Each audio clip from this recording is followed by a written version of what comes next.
something that most of you that know me know about me. I am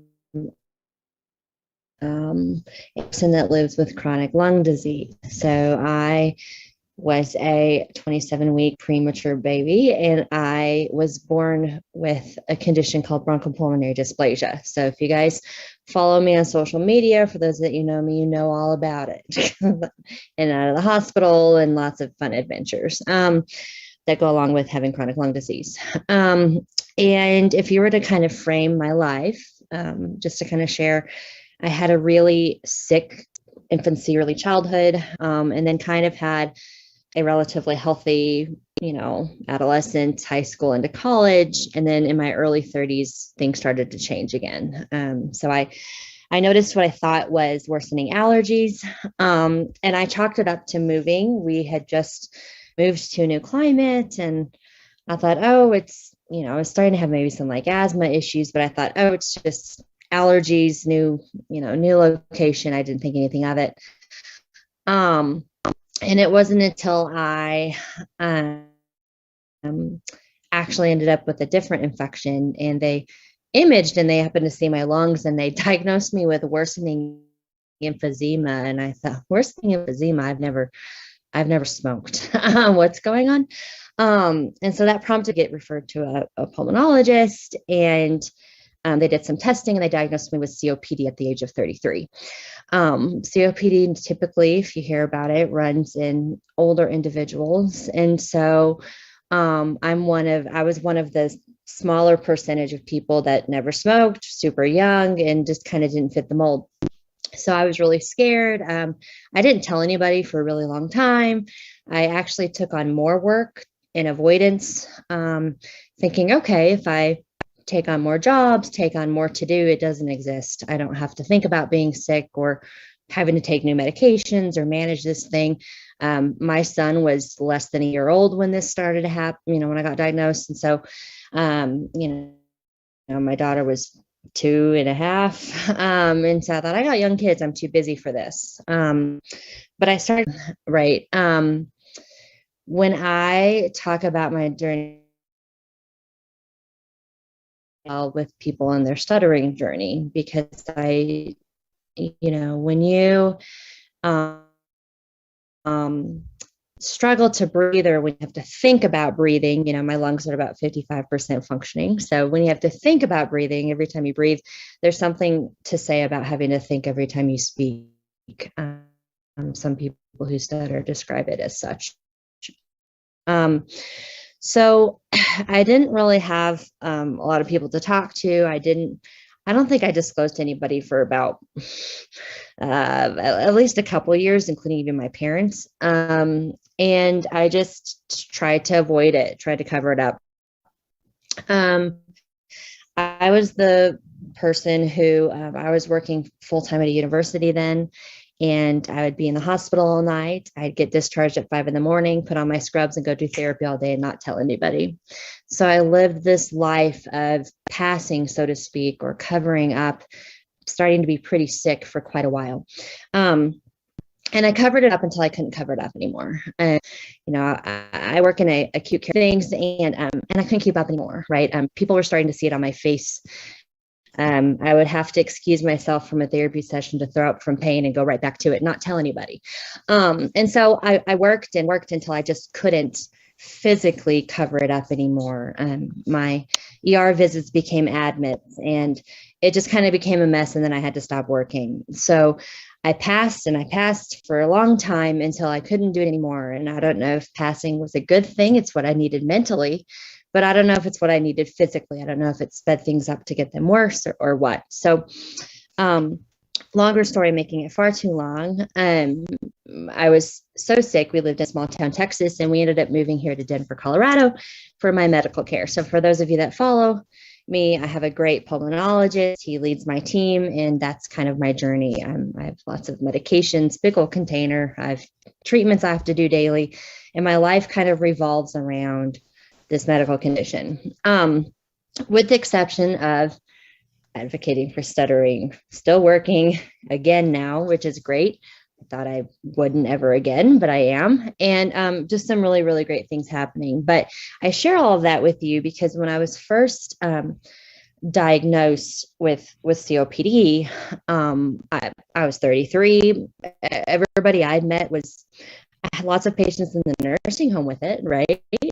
People I served in the nursing home with it. And I knew that their lungs were a certain way and they got sick a lot and they had swallowing difficulties. And I knew that, but I had never met anybody around my age. So I decided to join a support group for my condition, right? I joined a COPD support group and I lasted about a week. I'm going to tell you guys why, and you'll probably understand why.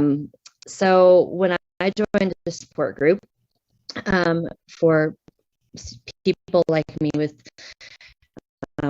whether it's COPD or BPD or in the support group, which wasn't an issue with me.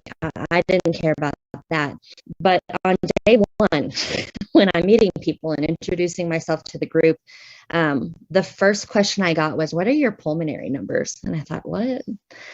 Let me look them up, and I got my paperwork out and I looked and I answered and I said, well, it says FEV1 this, and I gave him that. And the first response I got was, wow, I feel so sorry for you. You have young children. And wow, I'm so sorry for you. Your lung measurements are worse than mine.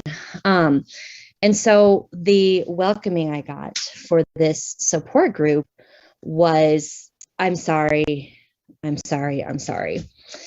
And it wasn't quite the welcoming that I wanted, right? I wanted support. I wanted to learn how to live. I had young kids. I had a job to do. My husband is a teacher and a coach, very active. I was the main parent, getting them here to there, and that started to slow down. And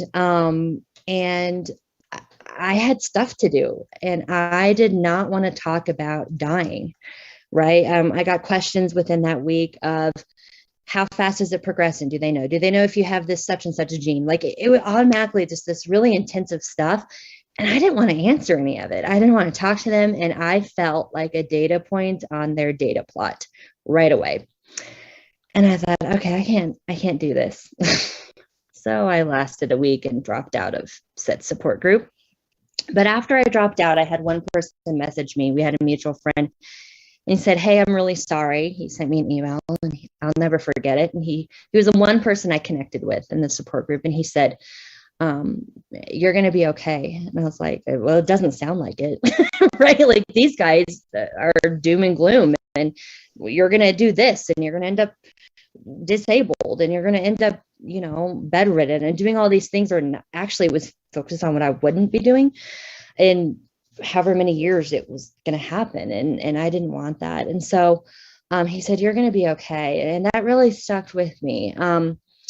So fast forward a little, and I decided to attend my first NSA conference.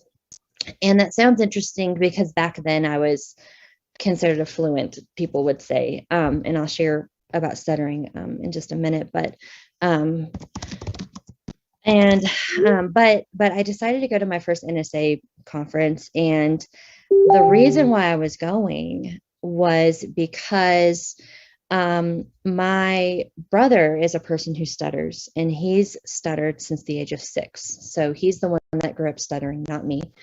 I'm a speech pathologist because of him, my motivation with him, wanting to help people like him. And growing up as a sibling of someone who stutters is quite difficult when you love somebody so much and you see them go through things, right? So it really, really made me want to do this. And so I said, hey, Jasper's my brother. A lot of people know him. And I was like, hey, will you come with me to this thing? It looks really great. And I'm involved with the local chapter and it's great. So I kind of doped him into going because I didn't want to go by myself. And the reason why I went was I wanted to connect with people. I'm a speech pathologist. That just makes sense, right? But I ended up getting way more out of it than I bargained for. The NSA conference, first off, my brother's life was absolutely, yeah, JF, that was his first. You got to meet him there too. Yeah, that was his first anything. My brother's in his 40s. He never talked about his stuttering at all, except for with me, until that NSA conference. That was his first time to openly talk about it. My brother's not a very social person. I'm just going to say it. And the second night we were there in Fort Lauderdale in 2019, he texted my cell and he goes, "Hey, Steph, is it okay if I bring some people to hang out in our hotel room?" And I'm like, "Yeah, who are you? And what did you do with my brother?" Like, he was socializing, bringing people up to our room to talk, initiating conversations on like day 2, day 1, not as much, but day 2, oh yeah. And he is totally like just getting to know people, and it was just really, really beautiful. So that's why I came, right? Was for him and for this experience, and getting to witness that was just absolutely beautiful. So if you haven't been to a conference, oh my goodness, it's absolutely life changing. But for me, it wasn't just about him and his story, which was just so treasuring for me as a sister. But I learned more about living with lung disease from that NSA conference than I ever did from any chronic lung disease support group. And that might kind of sound weird when I tell people that. They're like, what? But then I was an ally and just wanted to learn and soak it all in. And I heard people talking about resiliency, and I heard people talking about, I don't want to use the word overcoming to say overcame a stutter, but overcoming situational things, right? Mental blocks where they didn't want to do something and then they did it and they achieved that and stuff. And I really related to it. And I came home from that NSA conference saying, I can live with lung disease, right? I was kind of trapped. I was alone. I didn't know anybody else with it, but it was people who stutter that taught me that I could live with lung disease. I could push, I could keep going, I could keep fighting. And I didn't even stutter then. A little bit of background on my stuttering journey. I am a person who stutters now. You won't hear me stutter unless I'm extremely, extremely overwhelmed in my brain. The reason being is because I have a type of stuttering called neurogenic stuttering. One of my respiratory events, I had to be intubated and stop breathing. My body's shutting down. And as my body's shutting down, I'm awake. I'm experiencing this. Everybody comes rushing in, and I wake up on a ventilator. But I guess they didn't get to me quite fast enough, or something happened, and I had loss of oxygen to my brain. So I woke up legally blind, cognitively in deficit, and I had a stutter.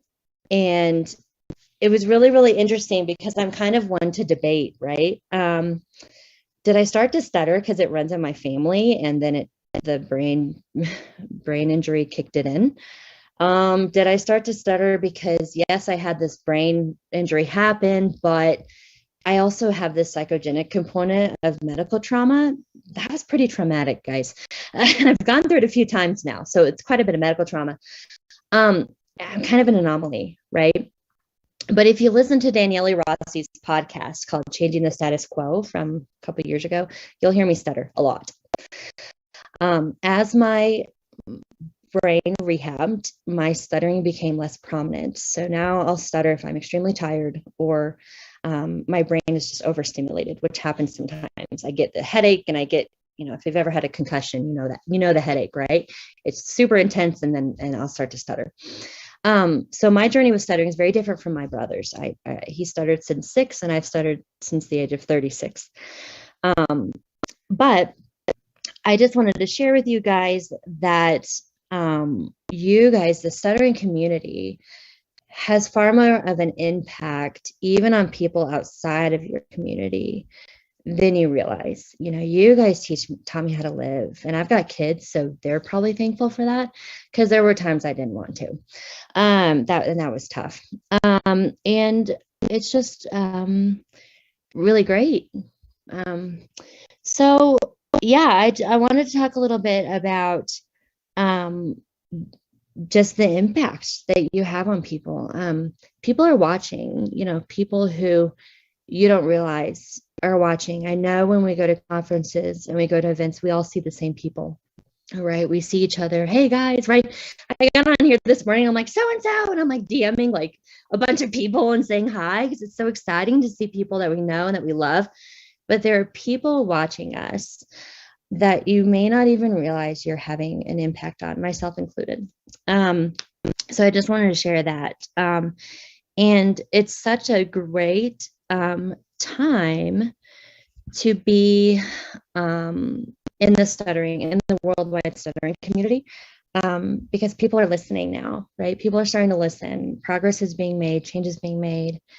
And if you are on my social media, you know I talk about stuttering a lot. And so many people not in the stuttering community comment on my posts, share my posts, know about stuttering. And I'll even get phone calls saying, Steph, I went to my doctor today and talked about stuttering. And they don't stutter, nor are they a speech pathologist. My pulmonologist, I call him McDreamy, by the way, he writes about stuttering in my notes when I go see him because he knows about it. He better because he knows me, right? And so just know that your voice really, really does matter. You make a difference. You matter. And every time you talk to one person, that's one more person that knows, right? Every time you make one post, that's more people that know. And you never know whose lives, like somebody who is struggling to survive from lung disease, that you might affect. So that's what I wanted to talk to you about. And that is about it. Yeah. Thanks. Are there any comments or questions? Thanks, guys. Yeah, it's James. So first off, you're my great friends. Just thank you for sharing your story. Thank you for being vulnerable. Thank you for being an ally for the stuttering community, and thank you for all that you have done, do, and will do for the stuttering community. Thanks. Yeah, thank you. And JF, I completely agree with mainstream media using the word overcoming. It's really, really difficult when somebody, I'm very, very big on language usage in someone's narrative. And I don't try to change someone's narrative, but it is hard when society doesn't understand stuttering and someone says, I overcame stuttering. It's really gets confusing and dicey with what did you mean by that? That's some individuals' narratives, and I completely respect that. But it does get kind of confusing. I agree. Let me look real quick because I think I just have a few more minutes. Am I still working as a SLP? Yes. Okay, I'll give kind of an update on that. Wendy, thanks for asking. So I had to take over 2 years off because of health issues. This time last year, I was on a walker full time. My husband was transferring me out of bed. My husband had to take a year off of work to take care of me because I required 24/7 care. Thanks to McDreamy and his team, I am now working again. I have been back to work since December. I work per diem at a hospital in downtown Denver. And tomorrow, I think I was supposed to do it on Friday, but I missed it. I'm signing a lease on a new office for my private practice in downtown. So super exciting things are happening. Thanks. Super exciting things are happening. I'm also an adjunct professor at Baylor. I teach their stuttering cluttering course, and I've done that for a while. In fact, I never stopped working regarding my teaching. I've taught that class from a hospital bed over 40 times. I've even been extubated off a ventilator and had class in an hour, and I told my husband, I have to teach, and he's like, you're not going to teach. Like, he texted my boss behind my back that time, and they were like, okay, no, she's not going to do it, because they've let me do it so many times, but I could barely talk coming off of it. Like, no, you're not going to teach. I was like, gosh, dang it. But that I never stopped doing, but thanks. But the practice I had to stop doing even pre-pandemic. So it's exciting. I'm back. It's really, really great. I have some bumps in the road sometimes. I respiratory arrested a couple months ago, just a bump in the road, stop breathing. They get me going again and I'm good, right? As long as they keep me going again, I'm fine. Now, if they don't get me going again, then I don't know. I guess I'm not fine. But what matters is I just keep going. Like I tell JF all the time, right? JF, like, you just can't get rid of me, right? Yeah, Kunal. Yeah. So Do you have any kind of words of wisdom of how you were able to be so resilient just during through all these I think these are a lot of like real challenges that you had with these health challenges. Any kind of like how have you been able to be so resilient and kind of continue through all that? Thanks for asking. That's a really good question. How have I been so resilient? I've had my moments behind a closed door. I will say that. And when you talk about suicide attempts, I've had one. And again, that was before I went to NSA. That was before I got help. That was before I realized I needed someone. I needed to talk about this. I was still trying to hide it then, right? And I was really, really unhappy and trapped, and it was not an answer that worked and not an answer that stuck. And I've got kids, right? Like it just didn't make sense. Thankfully, I got caught. I got some help, and I'm still here. But so resilience for me, it's been hard. There are times, I will say, a couple months ago, I was doing really well, right? And I didn't feel great. I didn't know it was going to be that bad, but stopped breathing that night. I didn't know that was going to happen, right? It just happened, and it rocked my world. And so there have been times where I say, gosh, this is really hard.